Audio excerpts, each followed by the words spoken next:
बिस्मिल्लाहिर्रहमानिर्रहीम। अस्सलाम वालेकुम। हादिया मलक, आप देख रहे हैं यूट्यूब चैनल हादिया मलक। आज हम आड़ू और मैंगो से बहुत ही मज़ेदार मीठा बनाएंगे, तो बनाना स्टार्ट करते हैं। तो ये देखिए, मैंगो का हमने पल्प निकाल लिया है इस तरह से। तो आड़ू भी हमने छिलके समेत ही कटिंग कर लिया है। तो इधर हम सारा मिक्सचर ये वाला हमने जूस वाले जग में डाल दिया है। तो ये हाफ कप के करीब हमारे पास मलाई है।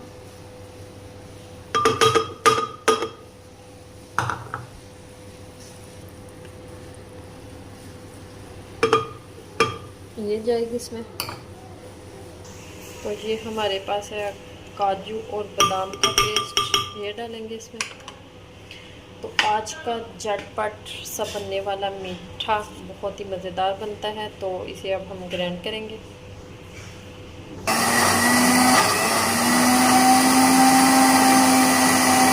तो 2 चम्मच चीनी डालेंगे इसमें।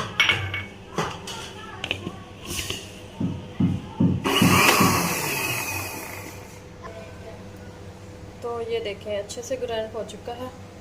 तो अब हम इससे एक अपनी डिश में डालेंगे।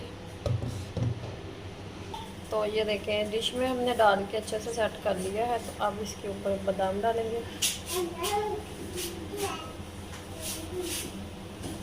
तो ये बहुत ही मज़ेदार बनेगा मीठा।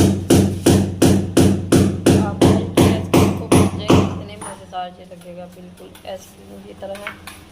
तो आपको हमारी वीडियो अच्छी लग रही हो तो लाइक शेयर किया करें और बेल आइकन को भी प्रेस कर दिया करें। सब्सक्राइब करना मत भूला करें। इसे रखेंगे 2 घंटे के लिए फ्रिज में। तो ठंडा होने के बाद 2 घंटे के बाद दिखाएंगे।